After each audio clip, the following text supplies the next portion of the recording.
Krásný den všem, mě dneska přišel tenhle balíček a my ho budeme dneska spolu otevřít.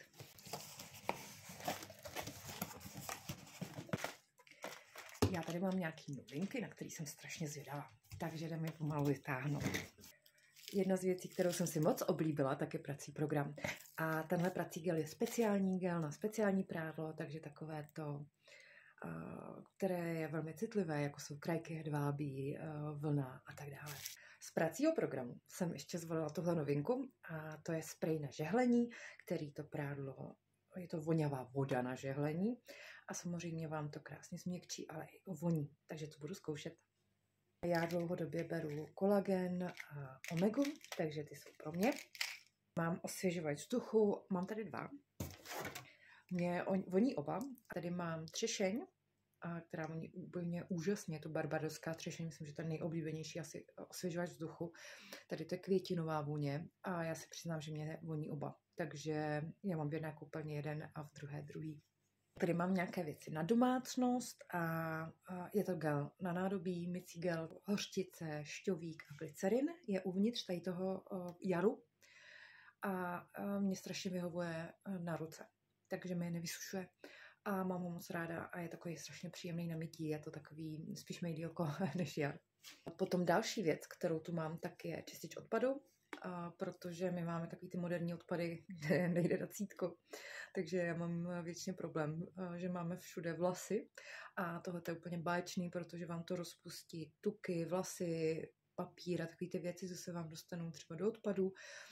A nalé to tam, chvilku to necháte, pak to propláchnete a samozřejmě jako celý ten program pro domácnost je to ekologické a je to ekonomické, takže se nemusíte bát používat, i když máte třeba čističku odpadních vod. Další věc, kterou tady mám, tak je do myčky leštidlo. A to leštidlo je úplně super a jako je to jedno z nejlepších leštidel, který jsem vyzkoušela, takže to kupuju pořád opakovaně, stejně jako ten gel na nádobí. Jdeme na novinky. Chemický peeling má krok 1, 2 a 3, nebo 0, 1 a 2. Další věc, kterou tu mám, tak je novinka a je to krém. Tady to je krém se včelím jedem, já už jsem ho dřív používala podobný, takže jsem se na něj moc těšila. Používá se hlavně třeba po cvičení, po námaze, nebo když vás něco bolí, používá se i třeba na bolavé klouby. Takže je to takový krém, který se používá na bolest pohybového aparátu a já jsem ho rovnou koupila na vyzkoušení celé rodině. A za tu cenu jsem ho vzala všem. Ještě jeden, takže jsem vzala 4.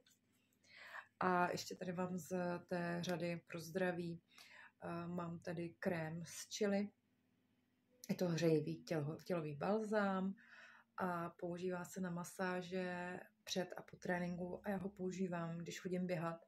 Ten hřejivý balzám obsahuje červený a černý pepř a kafr a já používám teda hlavně před běháním na rozehřátí těch svalů, je to perfektní věc na cvičení, takže doporučuji moc. Parfémy Violeta a Karolína. No, ježiš. Ještě jsem to nevyšpíchala. To je krásná vůně. Takže Karolína je nádherná. Takže to mám vlevo.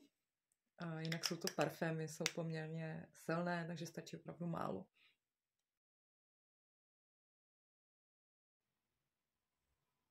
Moc hezká vůně. No. Jinak já vůně používám podle nálad, takže jich mám fakt strašně moc. Mám hodně nálad. Ježiš, to je hezká.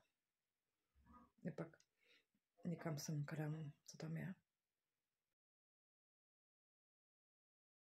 Ježiš, to je hezký. Taková ženská. Já jsem si koupila parfém a jsou nádherný teda.